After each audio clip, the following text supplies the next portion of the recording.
Good morning and welcome back to my channel. Today is Wednesday, February 12th. And today I am going to bring you my weigh-in and meeting topic from last night. So I had a great week. I did totally, this was my first week on purple since November. Totally on plan. Yeah, and I gained a pound. I'm not sure why. Now, if you remember correctly, I did not weigh in last week. I had somewhere to be. So I did not go to my meeting. I did not weigh in. The week before that, I had lost 0.8. So I really don't know where I was last week. I jumped on my scale and I was about the same.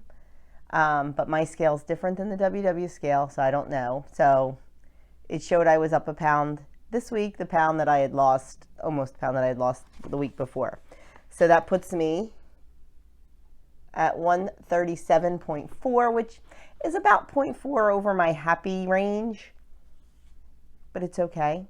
I truly thought I was going to have a loss this week because my clothes just feel, I had a couple non-scale victories. My clothes feel fantastic. And this week, 2 people asked me if I had lost more weight and then yelled at me because they thought I'd lost more weight. But I'm like, nope, just maintaining. I really think I'm just really starting to tone up a little bit more, and that gives the illusion that I'm smaller. I don't know. So that was one of my non-scale victories, 2 people mentioning that. And my other one was, I was a little spaced out yesterday, a lot on my mind, and I went to go to the bathroom, and I did not unbutton and unzipper my jeans. I just pulled them down. And after I did that, I'm like, whoa, what was that? And these jeans aren't too big. I mean, they fit me, perfectly. So I was able to pull down my jeans without unbuttoning and unzipping them. So I was like, oh, that's a little non-scale victory. So even when the scale doesn't reflect what we think it should, it's okay. There's other things that you can look at and go, you know what? I'm doing okay. And as long as my clothes are not tight and as long as I feel good and look good and everything's staying the same, I'm not letting that number define me. Now, next week, who knows? Because we will be away for the weekend. I have a plan. I'm not going to go off the rails just because we're away. But it's a lot of meals out. So me and my sodium issues, who knows? But we'll just take it one week at a time and we'll keep doing exactly what we're doing. And that's all we can do. So there was my weigh-in. I'm still in my free seat. I am 9 pounds under goal, which is a nice place to be. So the topic this week is the road to success. Talks about using the STAR principle to get on the road to success. STAR meaning be specific in your goals, make your goals T, truly doable, A, be active, and R, make your goals relevant. So it says having a big overall goal is great, but how are you going to get there? Simple, by setting smaller goals that ladder up.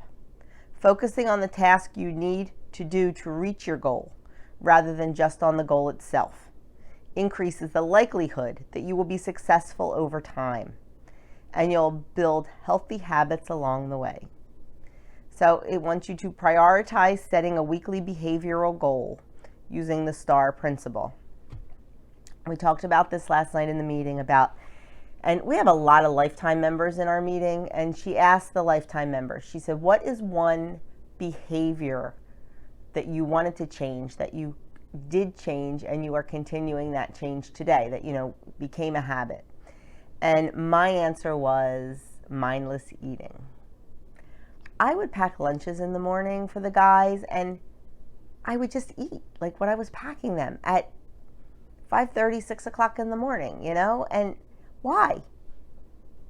Just because it was in front of me. Why would I put Doritos in my mouth at 6 o'clock in the morning? Because they were there. And when I realized what I was doing, and I wasn't enjoying them at 6 o'clock in the morning, I wasn't hungry for Doritos at 6 o'clock in the morning. They were in front of me and I was eating them. When I started realizing what I was doing and set those goals to stop that, was a huge difference for me, was all that mindless eating. And I mindless ate all during the day. So that was my answer. That was the big behavior that I changed. Other people had really good answers too about what they did. Procrastinating, coming up with excuses. There were a lot of really good ones. So we talked about prioritizing and setting goals. And the first thing, like I said, was S for star, be specific. Start by being really clear on what you want to do and the details of how you will accomplish it. Now, they use the example of exercise. They say, do you want to go for a run twice a week? Plan which days you'll do it, where you'll go, and who might join you. You can put anything in the place of going for a run. You can say, let's say your goal. Let me back up a little bit. We all have goals. I want to lose 50 pounds. I want to lose 30 pounds, whatever. Focusing on that big goal can get daunting sometimes. You need a plan to how you're going to reach that goal. You're going to lose 50 pounds, but you're going to do it 1 pound at a time. So set those smaller goals. If you can set a 5 pound goal, say, I need to reach my 5 pound goal. To do that, I'm going to exercise twice a week. I'm going to look at my calendar and I'm going to say, you know what? Monday night, I have nothing going on. I'm going to go to the gym on the way home from work on Monday night.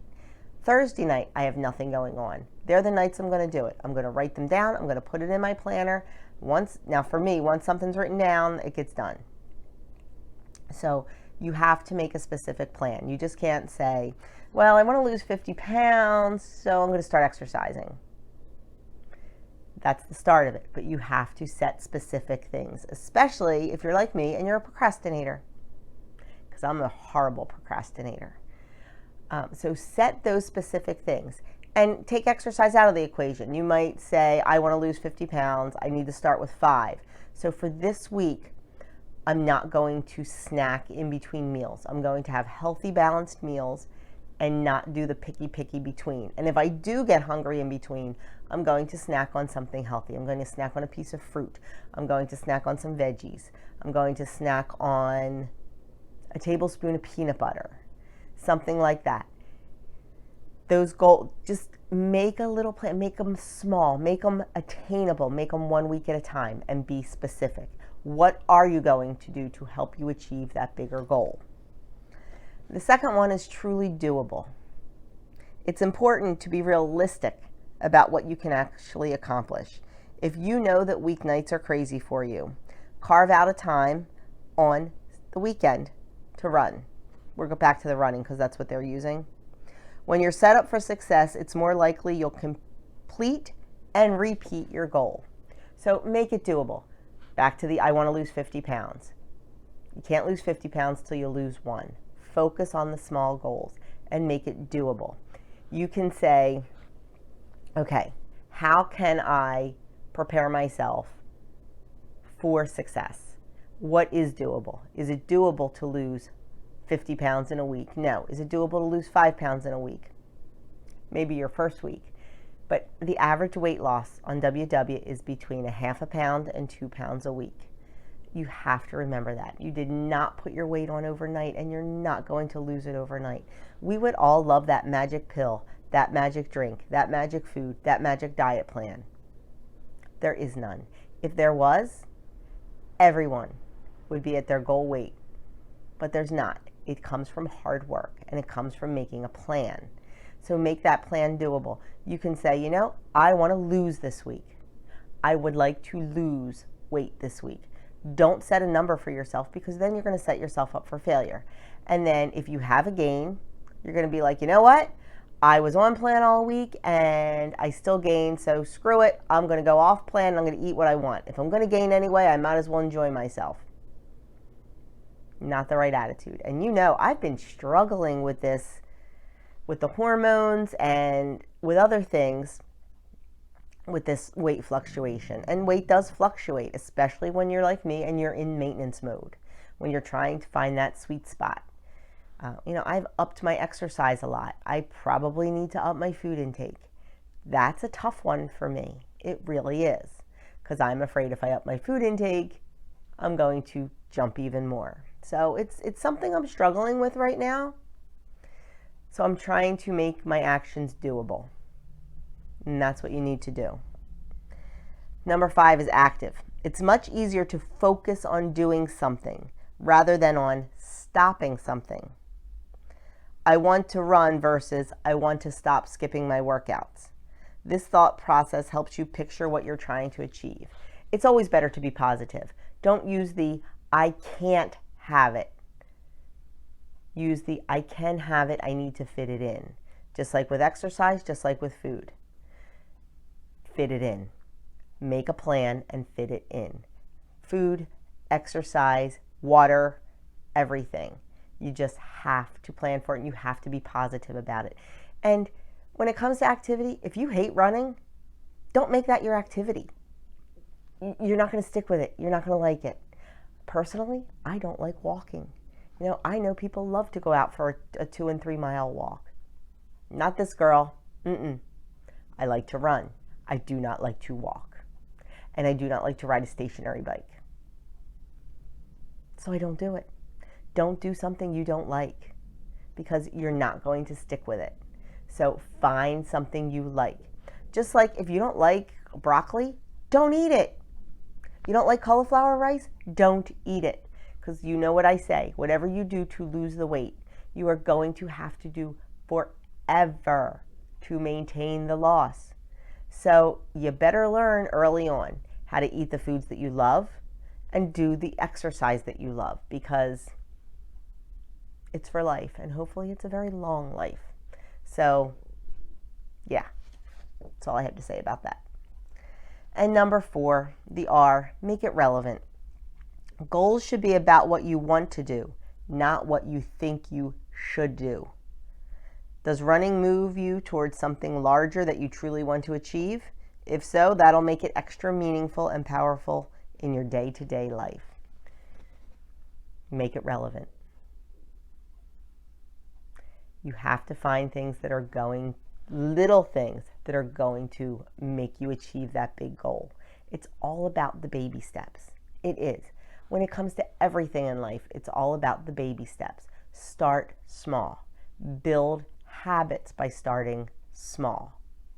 You can't expect to jump in and be the perfect WW person from day one. You can't expect to jump in and say, I'm going to prep every meal. I'm going to only eat this. I am not going to do this. You can't do it. It's not relevant for your life. It's not. You can start small and build and do what fits into your lifestyle. We are all different and we have all different lifestyles, and your lifestyle will change over time, over your journey. I know mine has. Tomorrow is my 2-year anniversary with WW. On February 13th, 2018 is when I walked through that door. And I was 100% a different person. I had 2 kids in high school who, were very active and very busy in sports. And now I have 1 in college and 1 going to college. So my life has changed a lot. So as our lives change, our goals change. This is a lifelong journey. So your life is going to change and you have to learn to adapt your goals to fit in with it. A lot of people on WW are young moms who have young kids and are chasing them around constantly and are trying to balance work and home and kids and everything else. And it's not easy. So your goals have to reflect who you are. My goals are actually starting to get a little bit easier now that my kids are older. Yes, we still have a lot of running around to do because we've transitioned from high school sports to college sports. So it's a lot more traveling. So it's a little bit different planning. We're not home for meals. We're not home for dinner. I've learned to pack a mean cooler. So as your life changes, your goals are going to change too. You got to keep that in mind, and it's not a bad thing. You just have to learn to adapt. We have to learn to adapt all our goals for whatever is going on in our lives. So, with that said, we'll wrap this up. So there you have it, the weekly topic for the week, the road to success.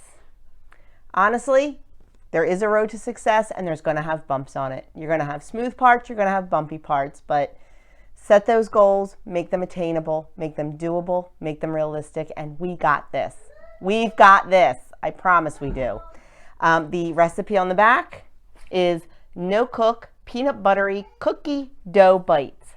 These were on the app and I have made them before, and my husband hates chickpeas and he actually liked these. They're very small.